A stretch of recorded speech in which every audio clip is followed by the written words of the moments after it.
आज की अट्ठकथा नई अट्ठकथा का श्रवण करेंगे। कल थी बाल वग्ग की अट्ठकथा, आज पंडित वग्ग की अट्ठकथा। भगवान बुद्ध पंडित किसे कहते हैं? भगवान बुद्ध बाल किसे कहते हैं? इसका यथोचित वर्णन इस अट्ठकथा में आपको सुनने मिलेगा। वर्षावास का प्रारंभ होने वाला है 24 तारीख को। उस तारीख से भी हमें इसका पठन, श्रवण, स्मरण करना है। ये तो संक्षिप्त धम्मपद की अट्ठकथा है। काफ़ी अब तो जो लंबी है अट्ठकथा, उसका रीडिंग तो अभी बाकी है। जब आप ये संक्षिप्त धम्मपद की अट्ठकथा का श्रवण करेंगे, इसे समझेंगे, तो ही आप बड़ी अट्ठकथा का महत्व समझ पाएंगे। ये तो संक्षिप्त रूप में, संक्षिप्त माने समराइज किए वाला, और वह धम्मपद की अट्ठकथा बहुत बड़ी, आपको समझने में देर लगेगी, लेकिन एक बार समझने के बाद आपका निर्वाण का मार्ग खुल जाएगा। श्रोतापत्ति, आपत्ति, श्रोतापत्ति, सकादागामी, अनागामी, अरहंत, यह आपको डिग्री अभी आपके धम्म और ध्यान के आचरण से आपको प्राप्त होगी। वैसा आपका सदाचरण होना चाहिए, ध्यान में आप तल्लीन रहने चाहिए, तभी आपको प्राप्त हो सकता है। अब पंडित वग्ग में भगवान ने पंडित किसे कहा, इसकी हम अट्ठकथाएं सुनेंगे। पंडित के साथ हमेशा रहे। रात स्थविर की कथा। श्रावस्ती में रात नामक एक दरिद्र ब्राह्मण था। एक दरिद्र ब्राह्मण था। वह जेतवन में आकर प्रवजित होना चाहते भिक्षुक लोगों की सेवा टहल करते हुए रहा। एक दिन भगवान ने उससे पूछा, रात, भिक्षु तुझे मानते हैं ना? बनते बदंत, लोग मुझे भोजन देते किंतु प्रवजित नहीं करते। ये सुनकर भगवान ने भिक्षुओं से पूछा, कोई इसके पूर्वकृत्य उपकार को जानता है? तब आयुष्मान सारिपुत्र ने कहा, इसने मुझे एक दिन एक कलची भात दूसरे से दिलाया था। तब भगवान ने सारिपुत्र को उस अपने उपकार रात ब्राह्मण को प्रवजित करने को कहा। सारिपुत्र ने भगवान की आज्ञा मान उसे प्रवजित किया। रात स्थविर प्रवजित होने के समय से जैसा जैसा आयुष्मान सारिपुत्र बतलाए, वैसा वैसा करते हुए शीघ्र ही अनंत पा लिया।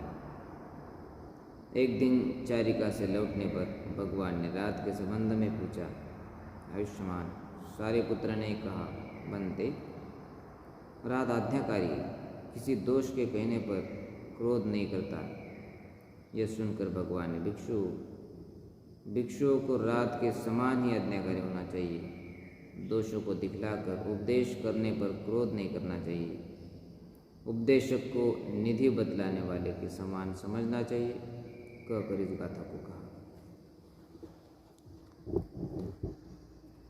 देखिए, एक सारिपुत्र जी का शिष्य सारिपुत्र की सहवास में रखकर उनके आज्ञा का पालन कर उनकी प्रत्येक आज्ञा गुरु के समान शिरोधार्य मानकर रहत्व पा लिया। रात को पहले कोई दीक्षा नहीं देते थे, चिवर नहीं देते थे, प्रवजित नहीं करते थे, लेकिन भिक्षुओं की सभा में भगवान बुद्ध प्रतिष्ठित होने के बाद भगवान बुद्ध ने पूछा, भिक्षु आप इसे क्यों नहीं प्रवजित करते? तो बहुत सारे भिक्षुओं ने कहा कि बहुत सारे भिक्षुओं ने ये कहा कि इसका कोई हमारे लिए उपकृत्य कृत्य नहीं है। तो भगवान ने ये बात उठाई कि राध ने किसके लिए हेल्प की, किसके लिए मदद की? तो सारे पुत्र खड़े होकर बोले, भगवान, ये राध ने मुझे एक बार एक उपासक से भात दिलवाया था, एक कड़छी एक चम्मच भात दिलवाया था। दिया तो नहीं, लेकिन दिलवाया। देखिए इससे भी कितना पुण्य होता है। तो इसी कारण से भगवान बुद्ध ने सारिपुत्र कहा, सारिपुत्र जी यदि आपके ऊपर इसका उपकार एक बात कर सीखा तो आप इसे प्रवज्जित कराइए। तो सारिपुत्र भी भगवान के आज्ञाधारक शिष्य थे और सारिपुत्र का भी वह रात आज्ञाधारक शिष्य बना। तो भगवान ने आगे चल कर की गाथा यह कही, निधेनं वपवत्तानं यं पस्ये वज्जदस्येनं निग्रहवादे मेधावी तादिसं पंडितं भजे तादिसं भजमानस्य सेयो होती न पाई पापियो। गाथा का अर्थ, निधियों को बतलाने वाले की भांति दोष दिखलाने वाले वैसे संयमवादी मेधावी पंडित का साथ करे, क्योंकि वैसे का साथ करने से कल्याण ही होता है, बुरा नहीं होता। भगवान कहते जो अपने को दोष दिखाता है उसे एक प्रकार से खजाना दिखाने वाला समझे। हमारे तुकाराम महाराज ने भी कहा है कि निंदकाचे घर असावे शेजारी। यदि आपके पास निंदक कोई निंदक हो तो आप उससे ये जान लीजिए कि अच्छा ये मेरे इसके बारे में निंदा करता है तो मेरे में ये कमी है, वो सुधारने का प्रयास करें, अपलिफ्टमेंट होने का प्रयास करें। मॉडर्न माने जो भी हमारे से कुछ गलतियाँ होती है उसे हम सुधारने का प्रयास करें। इसी कारण से भगवान ने कहा जो हमारे दोष दिखलाने वाला उसे हमारे अंदर का छिपा हुआ खजीना दिखलाने वाला कहना चाहिए। यदि आपके कोई दोष न दिखाता हो, यदि आपकी हमेशा प्रशंसा करता हो तो समझ लेना चाहिए उस दोस्त में भी दुश्मन छुपा रहता है। और यदि आपका दोस्त आपकी गलतियां बताता है, आपको समय समय पर कोई एडवाइस करता है या आप उसे एडवाइस करते हैं तो समझ लेना दोस्ती अच्छी है, किसी लोभ के कारण नहीं बल्कि निर्लोभ दोस्ती का एक कारण है। अगली कथा, उपदेशक प्रिय और अप्रिय। उपदेशक प्रिय और अप्रिय भी होते हैं। असज्जी और पुन्नबसु की कथा। किटागिरी में असज्जी और पुन्नबसु नामक अग्रश्रावकों के दो शिष्य नाना प्रकार के पाप आचरण करते हुए कुलदूषण कर्म से जीविका चलाते थे। उनके साथ और भी 500 भिक्षु वहाँ रहते थे। जेतवन में विहार करते हुए भगवान ने इस बात को सुनकर दोनों अग्रश्रावकों को उनका अपबाजनीय कर्म करने के लिए आमंत्रित किया। भिक्षु जाओ, जो तुम लोगों की बात न माने उनका अपबाजनीय कर्म करो और जो माने उन्हें उपदेश देकर समझाओ। उपदेशक दुर्जनों को अप्रिय होता है किंतु सज्जनों को प्रिय होता है। ऐसा उपदेश देते हुए इस गाथा को कहा। लोगों का काम, कोई आदमी अच्छा कहता हो तो उसकी बुरियां निकालना, कोई बुरा करता हो लेकिन बुरे के लिए वो अच्छा होता है तो वो उसकी प्रशंसा करता है। ये तो लोक धर्म है, निंदा प्रशंसा। अच्छा आदमी है उसकी कोई निंदा करता है, कोई प्रशंसा करता है, कोई समर्थक होता है तो कोई विरोधक होता है, कोई सपोर्ट में होता है तो कोई अपोजिट में होता है। सब प्रत्येक आदमी के लिए, प्रत्येक आदमी के बारे में लाइफ होता ही है, वो होना ही चाहिए। अनुभव मिलने के लिए लाइफ बराबर ट्रैक पे चलती है कि नहीं चलती है देखने के लिए बड़ा आवश्यक, अनुभविक होना आवश्यक। लोग आपको सज्जन, यदि आप सज्जन भी होगे तो आपको लोग दुर्जन कहेंगे। यदि आप कोई दुर्जन होगा तो उसे सज्जन भी कहने वाले मिलते। ये विश्व का क्रम है। अगली कथा, भगवान गाथा में कहते हैं कि ओवादेयानुसाय असभ्याच निवारे सतं ही सोपियो होती असक्तं होती अप्रियो। जो आदेश उपदेश दे, सुमार्ग दिखाए तथा कुमार्ग से निवारण करे वह सज्जनों को प्रिय होता है किंतु दुर्जनों को अप्रिय। अच्छा उपदेश जो देता है वह सज्जनों को प्रिय होता है, लेकिन आप चोरों की मंडली को या डाकुओं की मंडली को चोरी न करने का महत्व समझाए तो उनके लिए वह तो इसी तरह होगा, उन्हें कोई उससे प्रयोजन ही नहीं। वो तो आपको दुर्जन ही कहेंगे। हम उसे सज्जन करने का प्रयास करें तो आप हमें दुर्जन कहेंगे। कि कैसा मूर्ख पुरुष जो हमारे जैसे चोरों की मंडली को दान का महत्व सिखा रहा है, चोरी न करने का महत्व सिखा रहा है। इसी कारण से जो अच्छा कहने वाला होता है, उपदेशक होता है, वो सज्जनों को प्रिय होता है, और वह उपदेशक दुर्जनों के लिए अप्रिय होता है। उत्तम पुरुषों का सेवन करें।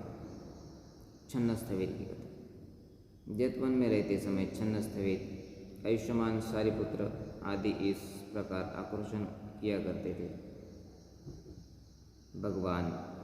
भगवान के साथ मैंने भी घर बार छोड़ा।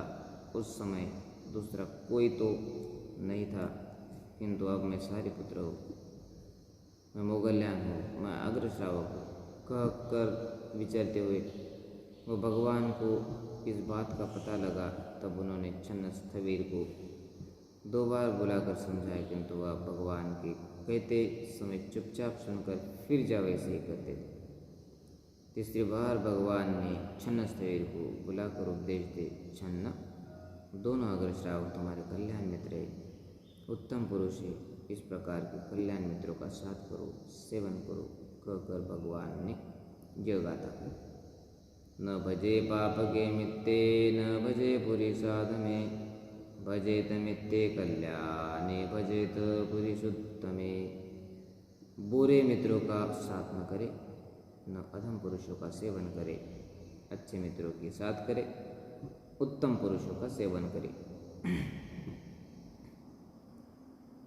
छन्नस यह स्थवेत सारिपुत्र का नाम ही लेता था। महामोगल्यान, मैं आनंद हूँ, मैं सारिपुत्र हूँ, महामोगल्यान हूँ, मैं अग्रश्रावक हूँ, ऐसा बोलता था, लेकिन उसका आचरण शून्य था। तो भगवान ने कहा, अरे छन्न, तो ऐसा कहने से क्या लाभ होगा? तुझे तप करना पड़ेगा, धम्म का पालन करना पड़ेगा, ध्यान का तुझे सेवन करना पड़ेगा, तभी तो उत्तम बन सकता है, तभी तो एक उत्तम पुरुष बन सकता है, एक कल्याण मित्र बन सकता है, औरों के लिए, दूसरों के लिए, तेरे परिजन के लिए। और जब छन्न ने भगवान की बात मानी तो सन्मार्ग पर लग गया। भगवान ने उसके संदर्भ में गाथा गई, न भजे पाप के मित्ते, भजे पुरी साधने। पापी मित्रों की प्रशंसा ना करे, उनके संपर्क में ना जाए। जो अच्छा मित्र है, जो अच्छा साथी है, उसकी प्रशंसा करे, उसकी साथ दे। ये तो अच्छे मित्र के लिए भी दुश्मन बहुत होते हैं। इसी कारण से भगवान ने, ये आज के लाइफ में तो यंगस्टर के लिए बड़ा उपदेशक है। बुरे मित्रों का साथ न करे, अधम पुरुषों का सेवन न करे, अच्छे मित्रों के साथ करे, उत्तम पुरुषों की सेवन करे। भगवान ने 2500 वर्ष पहले इस बात को कहा था। आज भी हमें समझने कि हम अच्छे मित्र के साथ हैं या बुरे मित्र के साथ हैं। यदि अच्छे मित्र के साथ में, आपको ये समझना चाहिए, अच्छे मित्र यदि आपके साथी हो तो आपकी प्रगति होगी। यदि प्रगति नहीं हो रही है, आप जैसे थे वैसे ही, तो समझ लीजिए आप बुरे मित्रों के साथ हैं, अपने प्रगति में बाधा डालने वाले साथी हैं। इसी कारण से हमें अच्छे मित्रों की संगत करना चाहिए, अच्छे मित्रों की साथ करना चाहिए।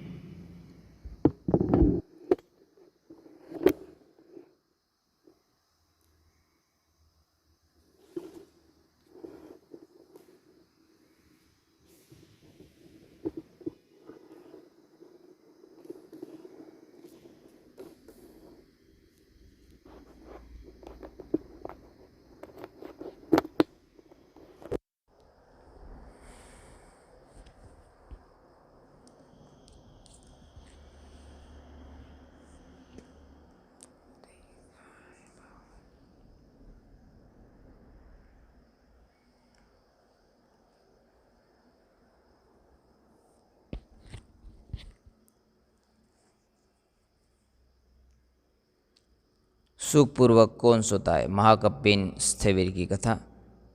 कुक्कुटवती नगर में महाकपिन नामक राजा था।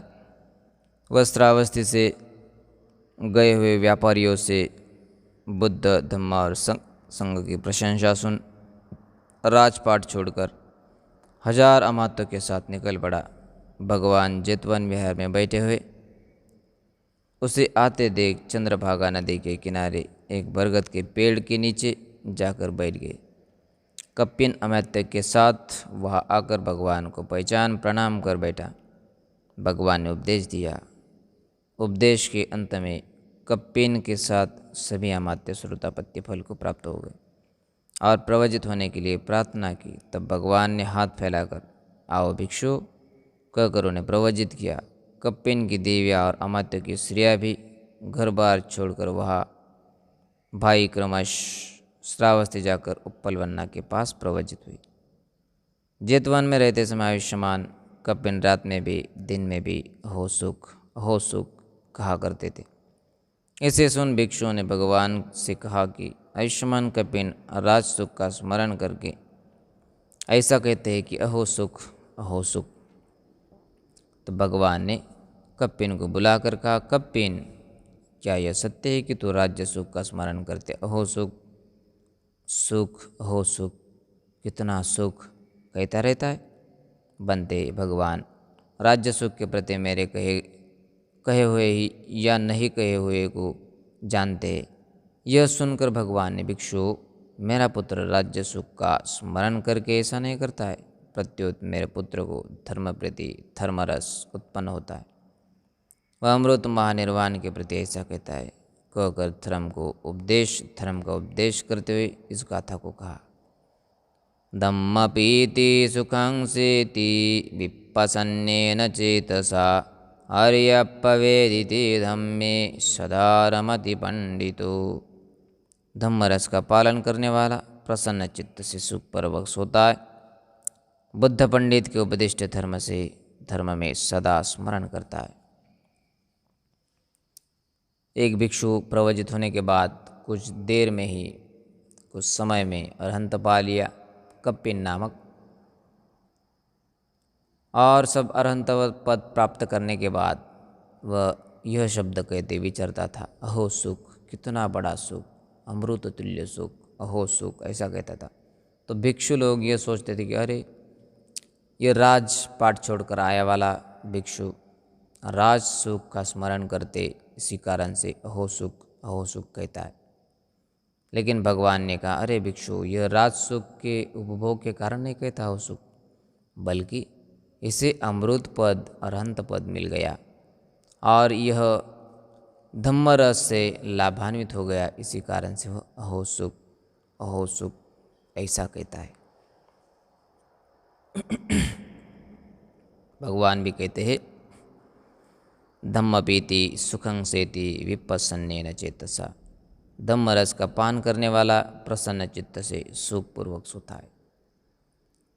धम्म का चिंतन करने वाला, धम्म को प्राशन करने वाला, धम्म का रस एक प्रकार से आनंदोत्सव मनाने वाला प्रसन्न चित्त से उसका पालन करता है तो प्रसन्न चित्त से सोता है। बुद्ध पंडित के उपदिष्ट मार्ग में धम्म में सदा रमन करता है। ऐसा ही पुरुष धम्म का रसपान करने वाला ध्यान और धम्म के मार्ग पर आगे आगे बढ़ करके भगवान बुद्ध की जो डिग्रियाँ होती है श्रोतापत्ति, सकादागामी, अनागामी, अरहंत पद, यहाँ तक हम पहुँच भी सकते। इस मार्ग से, इस साधन से हम हमारा सद्य निर्वाण प्राप्त कर सकते। पंडित अपना दमन करता है। पंडित श्रामणेर की कथा। सारिपुत्र में सारिपुत्र एक भगवान बुद्ध की राइट हैंड थे। अब सारिपुत्र की तो भगवान प्रशंसा करते हैं। सारिपुत्र, महामौगल्यायन, कपिन, महाकपिन, महाश्रावक, महाकाश्यप, आनंद ये भगवान बुद्ध के प्रमुख शिष्य में थे। सारिपुत्र जो राजगुरु से थे। अब यह श्रावस्ती की घटना भगवान क्या कहते इसके बारे में, श्रामणेर पंडित के बारे में। सारिपुत्र में श्रावस्ती श्रावस्ती में सारिपुत्र के एक सेवक के घर एक पुत्र उत्पन्न हुआ। वह बड़ा भाग्यवान था, धर्मवान था। जब वो 7 वर्ष का हुआ तब उसके माँ बाप ने सारिपुत्र के पास लाकर उसकी इच्छा अनुसार प्रवजित करा दिया। वह सारिपुत्र के पास रहते हुए एक दिन भिक्षाटन के लिए जा रहा था। सारिपुत्र आगे आगे जा रहे थे और वह पीछे पीछे उनका चिवरा और पात्र लिए हुए चल रहा था। मार्ग में उसने नहर से पानी ले जाने वाले लोगों, बान बनाते हुए, इशुकार तथा चक्का बनाते हुए बढ़ई को इसे देखकर सोचा, इन चेतना रहित जीवों, इन चेतना रहित निर्जीव चीज़ों को यह आदमी जैसा चाहते करते, जहाँ चाहते ले जाते, तो क्या सचेतन प्राणी अपने चित्त को वश में नहीं कर सकते? ऐसा सोचकर वायुष्यमान सारिपुत्र को उनका पात्र चिवर देखकर विहार में लौट गया और बैठकर उसी का चिंतन करते हुए थोड़ी देर में अनागामी को प्राप्त हुआ।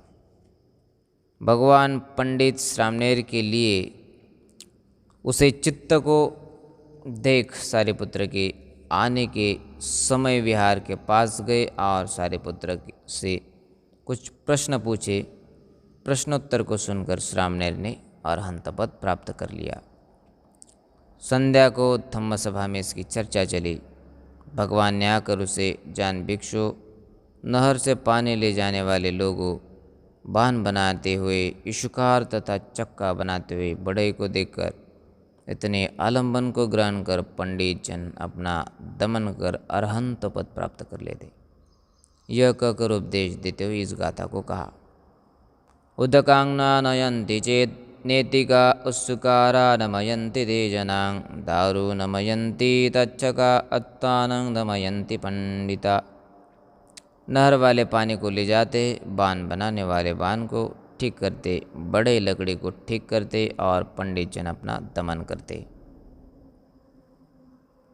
आलंबन कौन सा भी हो, 40 कम्मठान का आलंबन हो या कोई और, लेकिन हम एक साधन बना करके सद्य हमारा निर्वाण तक पहुँच सकते हैं। जिस प्रकार यह सारिपुत्र का शिष्य अरहंत एक श्रामणेर अवस्था में ये बन गया। श्रामणेर अवस्था में तो बहुत सारे भिक्षु हुए, जैसे सीवली, उसके बाद में सोपाक, सुप्पीय, राहुल, बहुत सारे भिक्षु भी जो छोटे थे, श्रामणेर थे, उसी काल में वह अरहंत हुए। पंडित निंदा और प्रशंसा से नहीं डिगते। लकुंटक बद्य स्थविर की कथा। जेतवन में विहरते समय लकुंटक बद्य स्थविर के नाक को भी, कान को भी पकड़कर पृथक जन श्रामणेर कहते थे, कहो छोटे पिता, अच्छे तरह विहरते हो ना, शासन में मन लगता है ना। वे वैसा करने पर उन पर क्रोध नहीं करते थे। एक दिन धम्म सभा में, देखो ना यह लकुंटक भद्य, बहुत सारे भिक्षु श्रामणेर इस प्रकार इन्हें परेशान करते। कहो छोटे पिता, अच्छी तरह तो होना, शासन में मन लगता है ना। इसी तरह इस वचन से परेशान करते और वे कुछ नहीं बोलते। भिक्षुओं में यह बात चल पड़ी। तब भगवान ने आकर, इसे जान भिक्षु, शीनाश्रव को क्रोध नहीं होता, वे ठोस पहाड़ के समान अचल होते हैं, अडिग होते हैं, निडर होते हैं, कहकर इस गाथा को कहा। सेलो यथा एक घनो वाते न समीरति एवं निंदा प्रशंसासु न समिंजन्ति पंडिता। जैसे ठोस पहाड़ हवा से नहीं डिगता, वैसे पंडित निंदा और प्रशंसा से नहीं डिगते। धर्म को सुनकर शुद्ध हो जाता है। कान माता की कथा। श्रावस्ती की कान माता ने 4 बार अपनी पुत्री को विदा करने के लिए पुआ बनवाया था और 4 बार भिक्षाटन में आए हुए भिक्षुओं को दे दिया। इस प्रकार विलंब हो जाने से कान्हा के पति ने अपना दूसरा ब्याह कर लिया। जब कान्हा को यह बात मालूम हुई तब उसने भिक्षुओं को देखकर गाली गलौज देना शुरू कर दिया। मुझे इन्हीं मतमुंडों ने अभागिनी बना दिया। उसकी गाली को सुनकर भिक्षुओं ने उस गली में जाना ही छोड़ दिया। शास्ता इस समाचार को सुनकर उस गली में गए। कान माता ने भगवान को देखकर आसन बिछा भोजन बनाया, भोजन तैयार किया। कान्हा भी चुपचाप रोते हुए खड़ी थी। भगवान ने पूछा, कान्हे क्यों चुपचाप रोती खड़ी है? तब कान्हा माता ने बनते इसके पहले दिनों भिक्षु लोगों को गाली देने के कारण आज लज्जित होकर रो रही है। इसे सुनकर भगवान ने कान्हा को उपदेश दिया। उपदेश के अंत में वह श्रोतापन्न हुई। महाराज प्रसेनजित ने यह समाचार भगवान द्वारा सुनकर कान्हा को विवाह एक महामात्य से करा दिया। तब से वह रातों दिन भिक्षु और भिक्षुनी संघ को मानती, पूजती, दान देती, धार्मिक जीवन बिताती थी। एक दिन धम्म सभा में भिक्षुओं ने इसकी चर्चा की। भगवान ने उसे सुन बब्बोक जातक को कहकर उपदेश देते हुए इस गाथा को कहा था। यथापि रहदो गंभीरो विपासन्नो अनाविलो एवं धम्मानि श्रुत्वा न विपासिदन्ति पंडिता। इसका अर्थ, धर्म को सुनकर पंडित लोग गंभीर, स्वच्छ एवं निर्मल जलाशय की भांति शुद्ध हो जाता है। एक उपासिका अपने मायके आई थी। अब फिर उसे ससुर जाना था, तो जाने से पहले प्रत्येक दिन वह थोड़ा गोड़ थोड़ मिष्टान्न पंच पकवान बनाती थी। तो 3-4 दिन लगातार उसके घर भिक्षु आए। तो पूरी की पूरी उसकी माँ ने उसने भिक्षा दी। भिक्षु को पिंडपात में भोजन दिया। तो उसे ससुर ले जाने के लिए कोई बचा ही नहीं। तब उसके पति ने विचार किया, अब कान्हा आने वाले नहीं, चलो हम उसे छोड़ देते। तो कान्हा को छोड़ दिया और फिर कान्हा के पति ने दूसरी शादी कर ली। इस छोटे कारण से कि ज़्यादा लेट हो गए, एक दिन में आना था तो 5 दिन लग गए। इसी कारण से कान्हा के पति ने उसे छोड़ दिया। लेकिन उसे यह समझ में आया कि मैं यह भिक्षु को दान देती थी, इसी कारण मैं अभागिनी बनी, मेरे पति ने मुझे छोड़ा। 2-4 दिन तो गाली देती रही। जब 5वें दिन भगवान बुद्ध उसके प्रत्यक्ष पिंडपात के लिए भगवान बुद्ध आए, तो भगवान बुद्ध को भोजन दान दिया। फिर भगवान बुद्ध ने उसे उपदेश दिया। उपदेश यह था, धम्म को सुनकर पंडित लोग गंभीर, स्वच्छ और निर्मल निर्मल जलाशय की भांति शुद्ध हो जाता है। अब यह कान्हा माता प्रसेनजित के महामात्य से उस कान्हा का विवाह हुआ।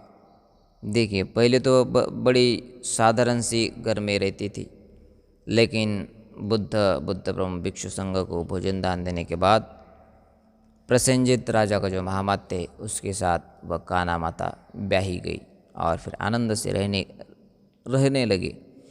इसी तरह हम आज बहुत सारे उपासकों को लगता है कि भिक्षु को भोजन दान देना व्यर्थ है, भिक्षु को भोजन दान देना बस एक टाइम पास, एक भिखारियों की तरह देखते हैं कोई लोग।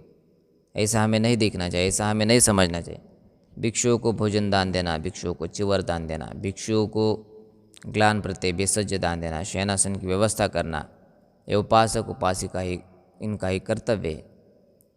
यदि धम्म का चलता फिरता, धम्म कोई उजागर करने वाला, धम्म में आपको प्रतिष्ठित करने वाला कोई यदि धम्म प्रचारक है तो वह भिक्षु ही है।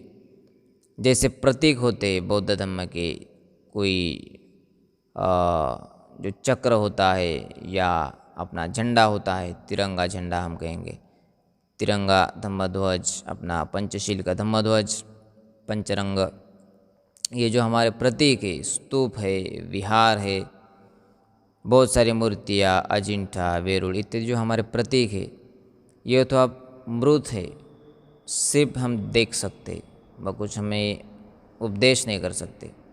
बस एक प्रकार से वह छुपा उपदेश दे सकते कि यह इसने बनाए, या आप इतने भिक्षु रहते थे, यह हमें उपदेश कर सकते।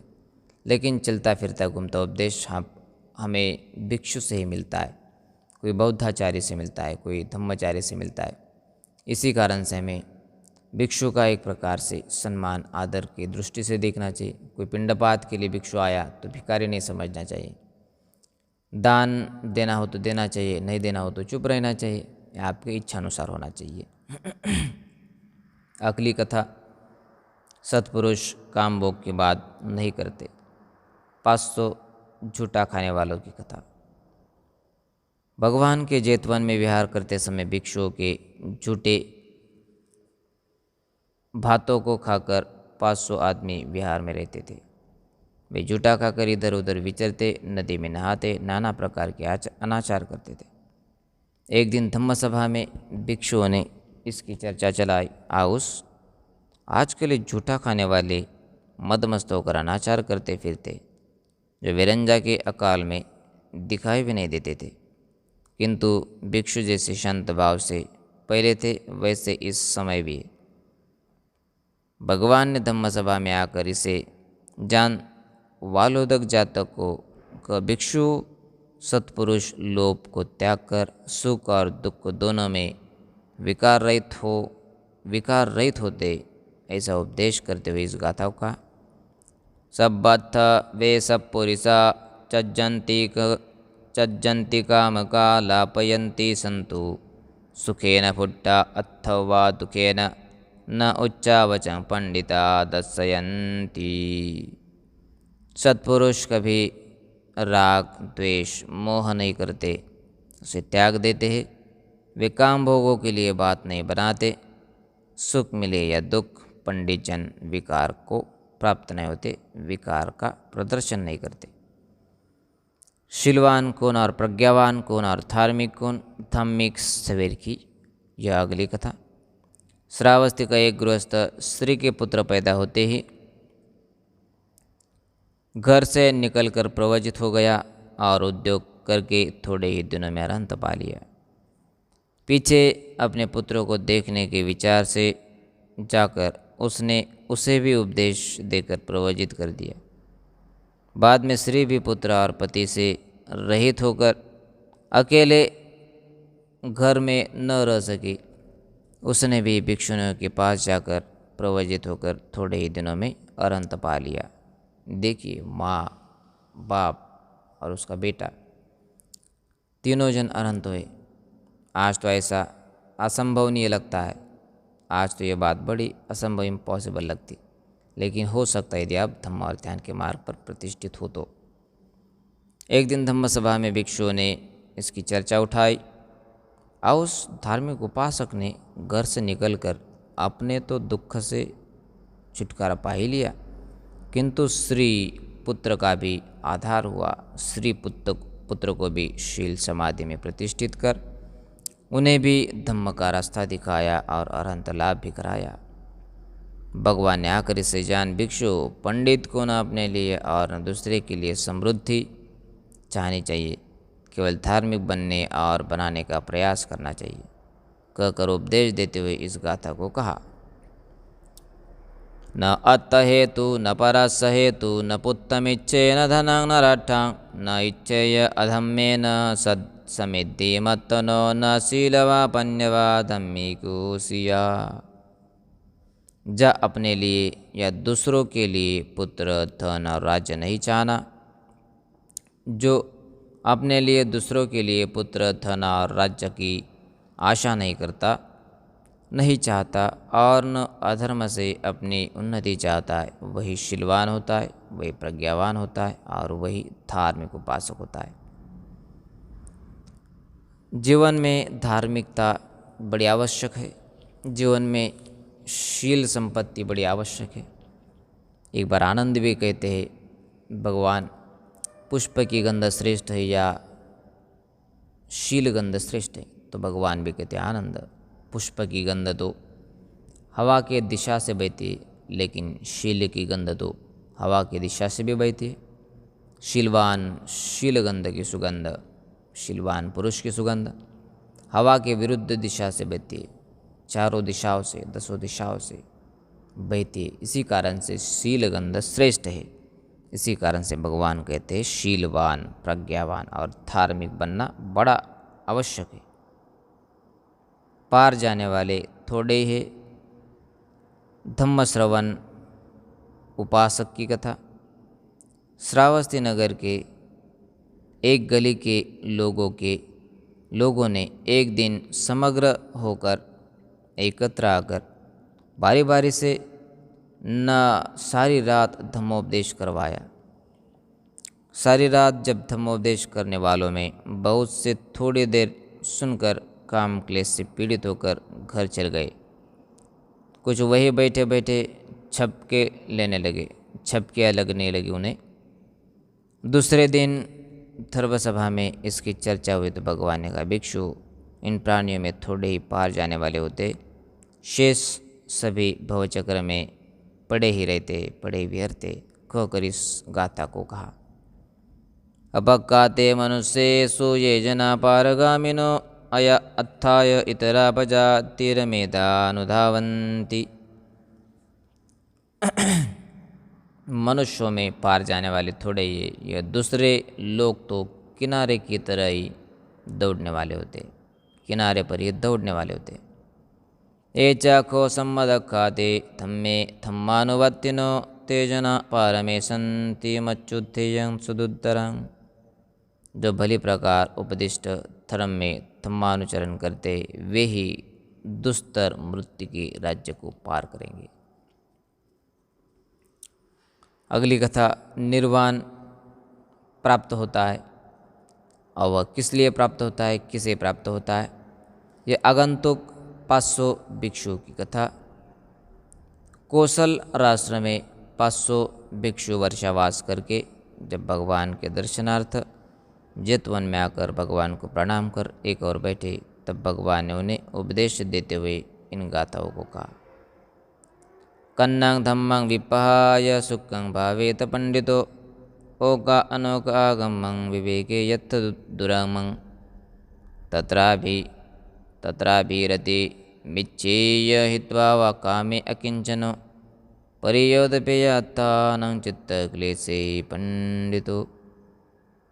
पंडित बुरी बात को छोड़ अच्छी का अभ्यास करे, घर से बेघर हो एकांत स्थान में विहार करे, भोगों को छोड़ अकिंचन को वही रत रहने की इच्छा करे। पंडित चित्त के मलों से अपने को शुद्ध करे। अगली गाथा 86वीं जो 86। एसं संबोध्यंगेषु सम्मा चित्तं स्वभावितं आदानपटी निस्सगे अनुपादाय रता खीनासवाजुते मंतो ते लोके परिनिब्बुता। जिनका चित्त संबोध्यांगों में अच्छी तरह अभ्यस्त हो जाता है, जो अनासक्त हो परिग्रह के त्याग में रत, शीनाश्रव और द्युतिमान है, वे ही लोग में निर्वाण पा चुके। यह पंडित वग्ग की अट्ठकथा। निश्चित ही आपको पंडित कौन है, अपंडित कौन है, दुर्जन कौन है, सज्जन कौन है, भगवान ने जिसे जिसे अट्ठकथा उपदेशित की उसको आप श्रवण करके आपको ये तो समझ आया होगा कि भगवान ने पंडित को महत्व दिया, पंडित की, शीलवान की, शील संपत्ति वालों की प्रशंसा की। आपके भी जीवन में शील संपत्ति बड़ी आवश्यक है। शील के बिना जैसे कोई एक, जिस प्रकार भगवान बुद्ध कहते जो झाड़ होता है, झाड़ की मूलियाँ एक प्रकार से शील का काम करती है। झाड़ का जो मध्य भाग होता है वह समाधि का एक कारण बनता है, और जो वृक्ष के ऊपर जो टालियाँ होती है, ब्रांचेस होती है, इसे हम प्रज्ञा कहते हैं। शील प्रथम, मध्य में समाधि और फिर अंत में प्रज्ञा। लेकिन ऐसा है नहीं कुछ, तीनों के बिना अनंत प्राप्ति होना नामुमकिन है, असंभव है। इसी कारण से शील भी उतना ही महत्वपूर्ण है जितनी समाधि, समाधि भी उतनी महत्वपूर्ण है जितना शील। यदि आप प्रज्ञा से भी स्टार्ट करोगे, ध्यान, भावना इत्यादि इत्यादि, प्रज्ञा जैसे श्रुत में पन्या, चिंतन में पन्या, भावना में पन्या, यदि आप इसका भी ज्ञान करोगे तो निश्चित ही आप शील में प्रतिष्ठित होगे। शील में प्रतिष्ठित होगे तो समाधि परिपुष्ट होगी। ये तो इंटरडिपेंडेंट होते, यदि आप एक में परिपुष्ट होते तो दूसरे में आप परिपुष्ट होते जाते, और तीनों में भी आप एक प्रकार की समर्पकता प्राप्त करते, एक प्रकार की आप परफेक्टनेस आपको प्राप्त होता है। इसी कारण से हमें शीलवान बनना चाहिए, दुर्जन लोगों को छोड़ना चाहिए। नतंग भगवान बुद्ध ने कहा कि न भजे पाप के मित्ते, न भजे पूरी साध में। पापी मित्रों का भजन न करे, माने पापी मित्रों की साथ न करे, उनका साथ छोड़ दे, उनसे एक प्रकार से रिज़ाइन करे, उनसे त्याग चिट्ठी दे दे। और अपने जो सज्जन पुरुष होते, सज्जन मित्र होते, उनके साथ ही आप व्यवहार करें। आपकी यही प्रगति का लक्षण होगा। पंडित वग्गा आपको इसीलिए प्रेरणा देगा कि जीवन में पंडित होना कितना आवश्यक है। पंडित होना ही नहीं बल्कि पंडित हमेशा रहना कितना आवश्यक है, ये अट्टकता आपको हमेशा प्रेरणा दे। सबके प्रति मंगल मैत्री भवतु। सब्ब मंगलम, सब्बे सत्ता सुखियो मंगलो कल्याण।